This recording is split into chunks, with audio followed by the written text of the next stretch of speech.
de oitavo ano, eu sou o professor Milton e estou aqui mais uma vez para dar aula para vocês. Pessoal, espero que vocês estejam gostando das aulas online. Sei que não é o ideal, sei que estaríamos tirando mais proveito disso dentro de uma sala de aula, mas temos que nos virar como dá, né? Então vamos lá. A aula de hoje, pessoal, vai ser sobre vozes verbais. Alguém sabe o que seria isso? Ó, pessoal, vozes verbais, para a gente ter noção do que seriam as vozes verbais, é só a gente ter noção de uma coisa. O que define uma voz verbal é o sujeito. O sujeito e o verbo. Essa é a relação. É a relação entre o sujeito e o verbo. A voz verbal, ela pode ser uma voz verbal ativa e uma voz verbal passiva. Também tem a reflexiva, mas vamos tratar dessas duas. Basicamente, ela é o quê? Ela depende se o sujeito, ela varia entre se o sujeito está praticando uma ação ou se ele é alvo da ação. Porque vocês sabem, né, que o verbo é um processo praticado por alguém, uma ação praticada por alguém ou com alguém ou com algo, né? Então, se o sujeito da ação ele está praticando essa ação, então a voz é ativa. É ele que está praticando aquilo do verbo, então a voz é ativa. Se o sujeito está sendo alvo de uma ação, a voz é passiva. Vamos ver melhor aqui? Vamos lá, pessoal. Vozes verbais. Então, quais são as vozes do verbo? Os verbos apresentam uma flexão em voz. O que seria flexão? São as vozes do verbo que indicam se o sujeito gramatical é o agente ou o paciente da ação verbal, ou seja, se ela é ativa ou se é passiva. Na prática, é quem sofre ou quem gera a ação. Existem 3 vozes verbais no português: ativa, passiva e reflexiva. Já falei sobre a ativa e a passiva, né? A voz ativa. Vou dar um exemplo. Eu vi o menino no parque. Eu, sujeito, vi, verbo, o menino no parque. Eu vi. Então, se eu vi, então ativa. Voz passiva. O menino foi visto por mim. Quem é o sujeito aqui? O sujeito é o menino. O que foi que ele foi? Ele foi visto. Visto. Ele foi visto. Foi aqui é complementar. E o visto é o verbo. O agente, o quê? Da passiva. E na reflexiva, como seria um exemplo aqui? Deixa eu pensar. Eu vi-me ao espelho. Eu vi-me ao espelho. Entendem? Então, vamos ver mais detalhadamente cada uma delas. Primeiramente, vamos para a voz ativa. A voz ativa é usada quando o sujeito gramatical pratica a ação verbal. Indica, assim, que o sujeito gramatical é o agente da ação. É ele quem age, pessoal. Ele é o agente da ação. Então, frases na voz ativa. Eu comi o bolo. Meu filho comprou o chapéu. Os alunos leram os livros. Percebem? Sujeito aqui é quem? Na primeira frase, eu. O que é que ele fez? Ele comeu. O agente na segunda, quem é? Meu filho. Meu filho fez o quê? Comprou. E na terceira, qual é o sujeito? São os alunos. E o que é que os alunos fizeram? Eles leram. Leram os livros. Percebem? Então, essas aqui são na voz ativa. Vamos ver agora na voz passiva. A voz passiva é utilizada quando o sujeito gramatical sofre a ação verbal. Indica, assim, que o sujeito gramatical é o paciente de uma ação que é praticada pelo agente da passiva. Ele é o paciente, pessoal. Quando você vai no médico, você é o quê? Você é o paciente. O médico é que age sobre você. O médico aqui seria o verbo. E o paciente seria você. A gente tem alguns tipos de exemplos na voz passiva. Conforme o seu processo de formação, a voz passiva pode ser classificada em voz passiva analítica e voz passiva sintética. A voz passiva analítica, pessoal, qual seria aqui?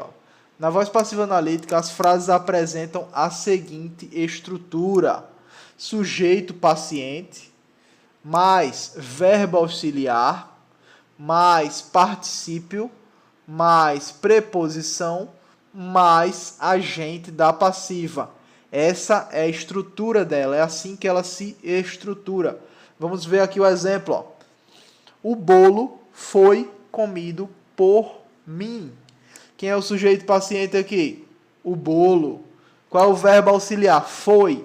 Foi é verbo auxiliar, ele auxilia isso. O particípio aqui é o quê?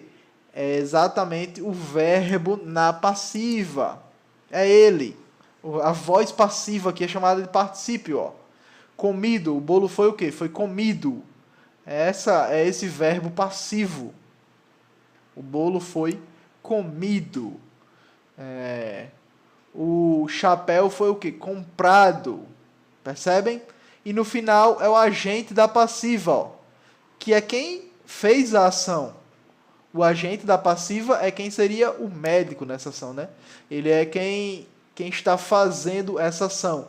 No primeiro exemplo, o bolo foi comido por mim. Quem é o agente da passiva? Mim. Sou eu que sou o agente da passiva.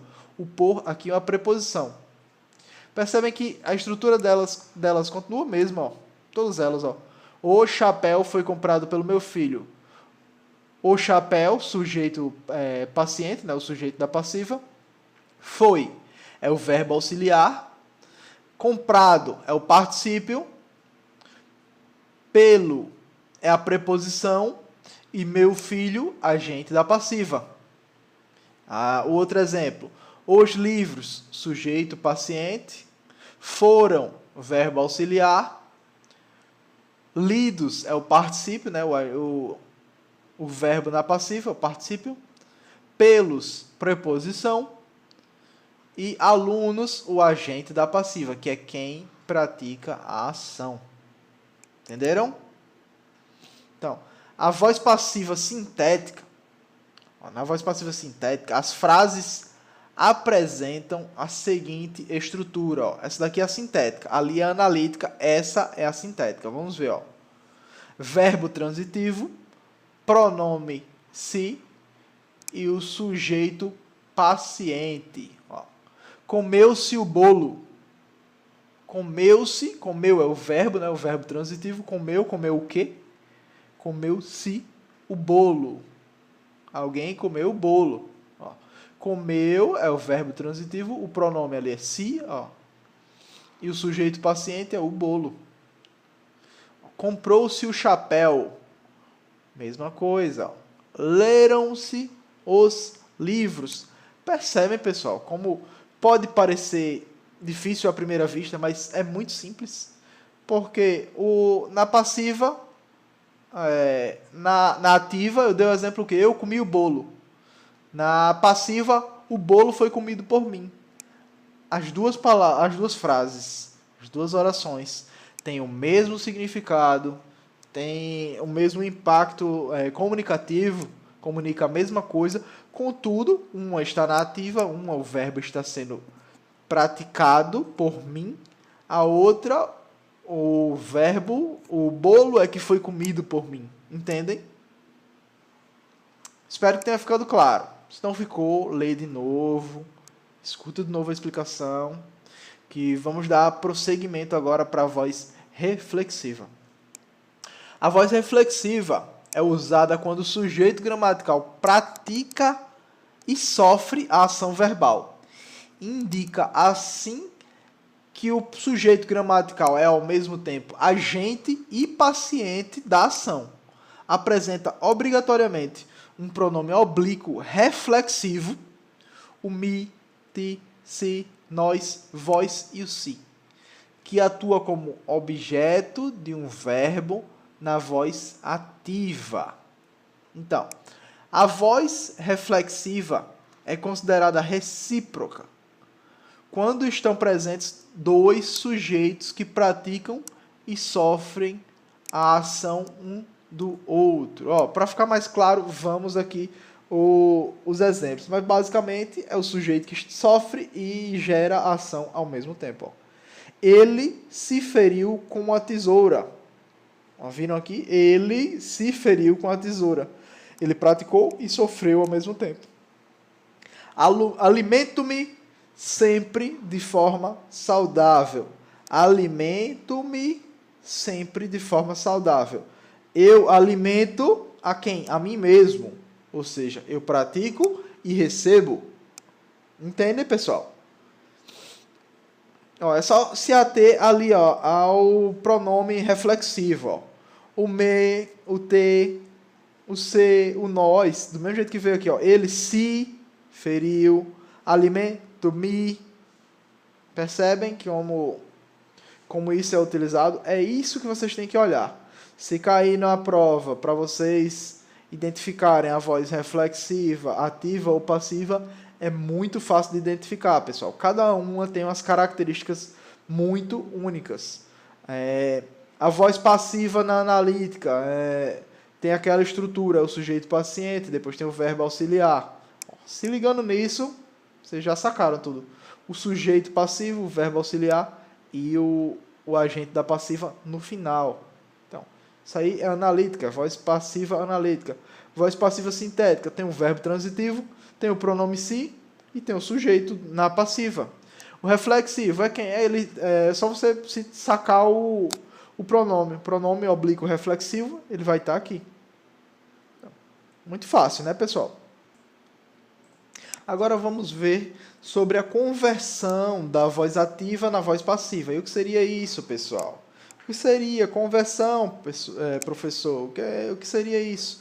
Conversão nada mais é do que você converter, se transformar a voz de um tipo em a voz de outro. Primeiramente, ó, a conversão da voz ativa na voz passiva analítica. Ó, o sujeito se transforma em o quê? Em agente da passiva. O objeto direto se transforma no sujeito da passiva. E o verbo transitivo se transforma em locução verbal. Vamos ver aqui os exemplos. Ó. A voz ativa. Isso aqui é o voz ativa. É o que a gente vai transformar. Esse exemplo que eu trouxe aqui. Ó. O diretor alterou o horário de funcionamento da empresa. Sujeito. O diretor, ele passa o quê? Para agente da passiva, como eu disse ali em cima. Ó. Pelo diretor vai ficar. Ó. Vai ficar pelo diretor. Ele vai ficar no final. Tá vendo? Ó. O objeto direto passa para o sujeito da passiva. Ó. O horário de funcionamento da empresa. Esse é o objeto direto. Ele vai passar a ser isso. O horário de funcionamento da empresa. Que é o quê? É o sujeito da passiva. E o verbo transitivo, o verbo alterou, passa para locução verbal. Ou seja, foi acrescentado o que ali? O verbo auxiliar. Foi alterado. Então, vejamos como fica aqui. Ó. O horário de funcionamento, percebe aqui, ó, o objeto direto, começa com o objeto direto, ele passa a ser o sujeito da passiva, né? O horário de funcionamento da empresa foi o quê? Foi alterado pelo diretor. Perceberam a mudança aqui? A gente transformou. O diretor alterou o horário de funcionamento da empresa para o horário de funcionamento da empresa foi alterado pelo diretor. Entenderam, pessoal? Vamos ver agora a conversão para a voz ativa na voz passiva sintética agora. É a sintética. Ó. O objeto direto se transforma no sujeito da passiva. O sujeito se transforma na partícula apassivadora si. É o si. Isso aqui, basicamente, o sujeito vai se transformar no si. Ó, não há agente da passiva e o verbo transitivo mantém. Ele vai se manter. Ó, o exemplo de conversão, como vamos ter aqui. Ó. Voz ativa. A mesma frase que tinha lá em cima. Ó. O diretor alterou o horário de funcionamento da empresa. Aí agora as mudanças que a gente vai ter. O objeto direto passa para o sujeito da passiva. O horário de funcionamento da empresa. O objeto direto vai passar a isso. E o sujeito, que era o diretor, vai passar para a partícula apassivadora. O diretor vai se transformar no si. O diretor vai se transformar só nisso. Ele vai se reduzir ao si. Ó, não há agente da passiva e o verbo transitivo mantém-se. O verbo transitivo vai se manter. Ou seja, pessoal, como é que vai ficar aqui, ó, na voz passiva? Alterou-se o horário de funcionamento da empresa. Alterou-se o horário de funcionamento da empresa. Percebem que o sujeito aí foi, o diretor, no caso, ele foi completamente ocultado, ele foi completamente deixado de lado para que dissesse isso, e o significado tem o mesmo. Alterou-se o horário de funcionamento da empresa. Só não ficou explícito que foi o diretor. Mas a gente sabe que o quê? Que ocorreu isso. Que o horário da empresa, de funcionamento da empresa foi modificado. Ficou claro, pessoal? Então, pessoal, por hoje é só. A aula fica por aqui. Muito obrigado pela atenção de vocês e até a próxima. Valeu!